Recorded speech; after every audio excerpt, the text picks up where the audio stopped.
Hey, it's Adele from Let's Get Inkie, and today we're diving into some art journaling. I am inching closer and closer to finishing this particular journal, which I like to call my Jamie journal. For I'll tell you why in a moment, but before I forget, thank you to the peeps over on Insta Stories who voted to help put this video together. If you enjoyed that, let me know. I might have some extra polls for the next time. Maybe you can help me choose colours and mediums that we could use and collage things. But I put a poll asking which journal I should film in, and this Jamie journal was the winner. And then I also put a poll with the focal images about which one to pick, and this gorgeous picture of these ladies doing some hair braiding won. So I'm starting off with my white gesso, which I basically just use as white paint as well, and some very old Dilutions paint, which is on. I need to use it. It's past its use by date. And I wanted to make it so you could still see some of the text through here, but it wasn't very obvious that it was about falafel, because falafel didn't really go with my journal aesthetic for that day. I'm sure there are people that make lovely pages about falafel in their art journals, but it was not my vibe for that day. I'm starting with my image and I'm folding along where the spine is. I just find that a bit of a tip. If you are sticking a focal image across your spine, it's so much easier to fold it first, only add adhesive to half of your page, and then stick that all down here and then add it to the other side. Now, I do apologize about my extremely painty hands. I didn't realize how painty they were.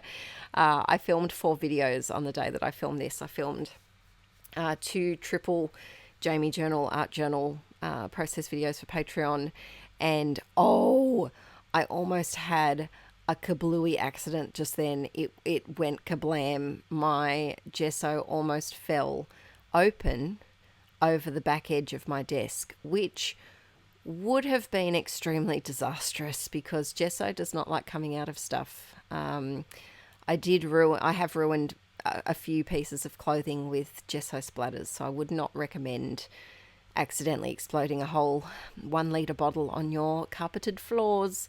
Luckily I haven't done that before, but it was a very, very close this day.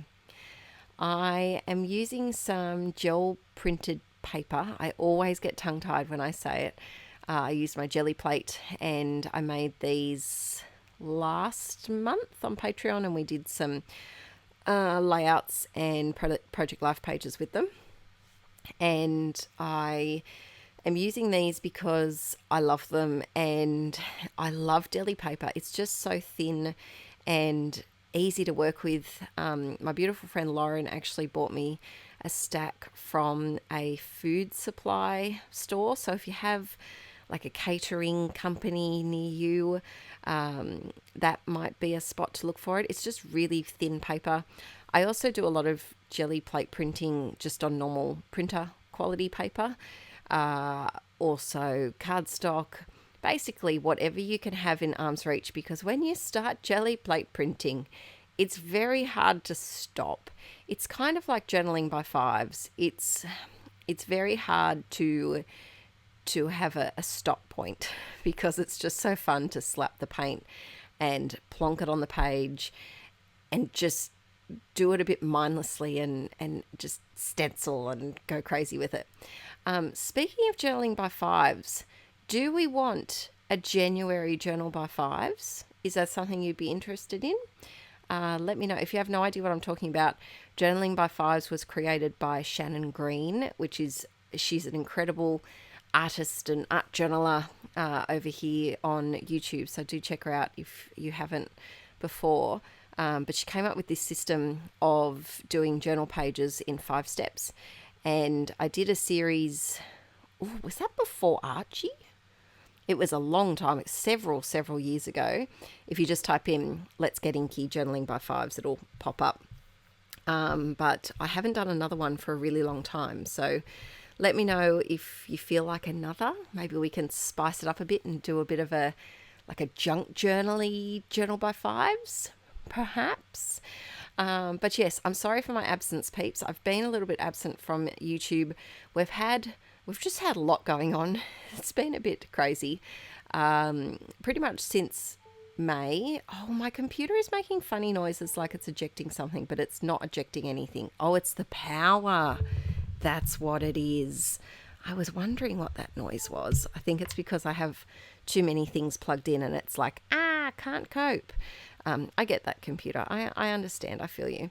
But yes, I've been a bit MIA because we've been sick the last several lots of months. And I've had a few things going on behind the scenes. And so I just haven't been able to film YouTube videos because I've been sleeping 16 to 18 hours a day for medical reasons. And it's just hard to function with that amount of sleep. But I'm back and I have a ton of videos filmed, so keep your eyes peeled over here and on my main channel, Inkie Quill. And then if you want more, I always, every month, post 8 videos to Patreon, and they're longer, they're multiple videos. I think the longest one, I did a 12 process video, so I don't even know what that's called. Quadruple 12 apple. I'm sure it has a proper name, but there's 8 videos a month over there guaranteed, and printables every month, and we have all sorts of fun. So if you want some more Inkie, that's where you can find me, over on Inkie Quill. And right now I did a little stencil. I just can't give up the star stencil, peeps. It just goes with everything, and I love a versatile stencil, and stars and circles for me are my 2 must-haves. I added a bit of washi, and I really like how the washi tape overlapped the focal image. I just thought it helped tie it all together. And then did a nice big quote with my Posca paint pen in a bit of a electric blue. And this colour was my jam in my final year of high school and my first year of uni. My bestie and I also, she loved this colour as well. And we would often accidentally go out wearing the same colour, looking like twins, because we both have reddish hair and glasses, and we often wore the same thing by accident. And so whenever I see this colour, it just sends me back to being 18 or 17. And isn't it funny how we just correlate different emotions and different things with colours, and smells? Smells is, I think, a bit more understandable, but colours, is there a particular colour that either you love or you hate, or you have some other emotional reaction to it, that just sends you back to a time period in your life? For me, this blue, I think, is the strongest colour that does that. I also, maybe this is why I don't like green, but pale lime green, like a fluoro green, sends me back to being like a 4-year-old, 5-year-old. They're probably the 2 that have the most, like the biggest reaction for me. I'd be interested to know if anyone else has that, or if I'm just strange. Could be that. It could just be that. Adding some flowers, and I did this on a page a little while ago and I forgot about it, and so I wanted to do it again. Little daisies with my white Uniball Signo Broad gel pen with some Posca paint pen centers, and this one's almost done. So thank you for the Insta peeps that helped voted and got this page crack-a-lacking. If you would like me to do some more Insta story polls to put pages together, or maybe to grab 5 elements, let me know. We are heading into the end of the year now. Where has the year gone? It's vanished, but I've got some exciting things planned for the new year as well. And don't forget to subscribe to my main channel, Inkie Quill. We have a new vlog channel coming soon, which I'll tell you more about once it gets up and running. And also subscribe over on Patreon if you're interested in seeing some digital downloads, mega kits, and all the videos. All right, peeps, have a fantastic weekend, and I'll see you soon. Bye.